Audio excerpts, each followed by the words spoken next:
राजा बनने की इच्छा किसे नहीं होती है। और बात बिहार की राजनीति में की जाए तो डेमोक्रेसी का राजा यानी कि मुख्यमंत्री बनने का सपना किसका नहीं होता है। लेकिन इस सूची में भी कई ऐसे परिवार हैं, कई ऐसे दिग्गज नेता हैं जो इस दौर में आगे चल रहे हैं। बात करें तो बिहार के मुख्यमंत्री नीतीश कुमार जी पिछले 16 साल से अधिक से समय से बिहार के मुख्यमंत्री के कुर्सी पर जमे हुए हैं और बिहार में सुशासन का राज स्थापित करने की कोशिश कर रहे हैं। वहीं दूसरी ओर अगर देखें तो समय समय पर बिहार की राजनीति की दिशा और दशा बदलती रही है। हमने ये भी काल देखा था कि किस प्रकार से जब एनडीए में यानी कि हम राष्ट्रीय नेतृत्व की बात कर रहे हैं, उसमें नीतीश कुमार जी के अलावा प्रधानमंत्री पद के दावेदार के रूप में नरेंद्र मोदी जी का नाम दे दिया गया था। इसके बाद बिहार में इसका सीधा असर देखने को मिला था और नीतीश कुमार जी एनडीए से अलग हो गए थे, जिसके बाद समय के बाद उन्होंने महागठबंधन में जाने का फैसला लिया था और नीतीश कुमार जी की पार्टी जदयू राजद यानी कि लालू प्रसाद यादव जी के साथ लड़के उन्होंने 2015 में सरकार का भी निर्माण किया था।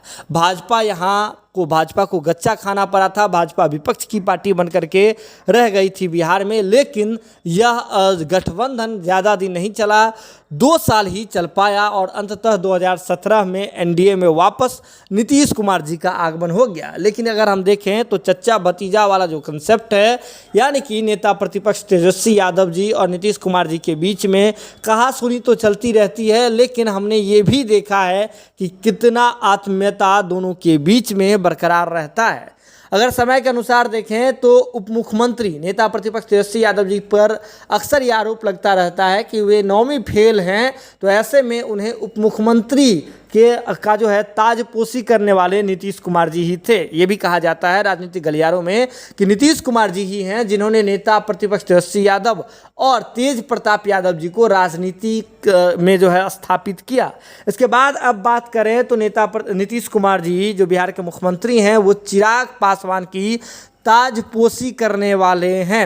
आपको लग रहा होगा कि ये कैसे होगा, क्योंकि चिराग पासवान जी और नीतीश कुमार जी में तो बिल्कुल भी बात नहीं बनती है। तो अगर हालिया मामलों को देखें तो जीतन राम मांझी जी जो कि बिहार के पूर्व मुख्यमंत्री हैं, उनके आवास पर इफ्तार पार्टी का आयोजन किया गया था और इफ्तार पार्टी में जिस प्रकार से 30 सेकंड में ही मामला बदला सा नज़र आया, जिससे अब कयास लगने शुरू हो गए हैं। ये कयास इसलिए भी लगने शुरू हो गए हैं क्योंकि अगर बिहार में युवाओं की स्थिति देखें जो सबसे योग्य माने जाते हैं, तो ऐसे में तेजस्वी यादव के बाद चिराग पासवान जी का ही नंबर आता है। यूँ तो जीतन राम मांझी जी ने भी एक बड़ा पासा खेला था, इस मायने में पासा खेला था क्योंकि जीतन राम मांझी जी ने कुछ दिन पहले ही हिंदुस्तानी अवाम मोर्चा के राष्ट्रीय अध्यक्ष के रूप में अपने पुत्र संतोष सुमन जो कि बिहार सरकार में मंत्री भी हैं, उन्हें जो है आगे बढ़ा दिया। यानी कि हिंदुस्तानी अवाम मोर्चा पार्टी के राष्ट्रीय अध्यक्ष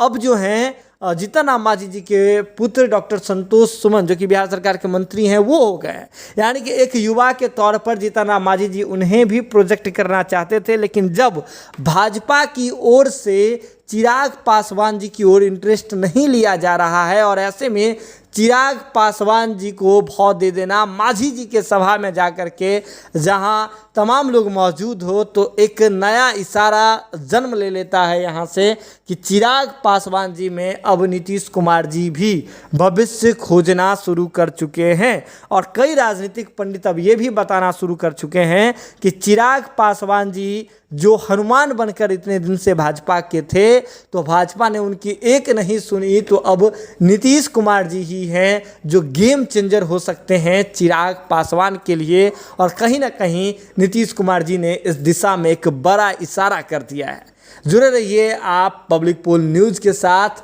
जो भी अपडेट होगा पब्लिक पोल न्यूज़ आप तक शीघ्र ही पहुंचाएगी।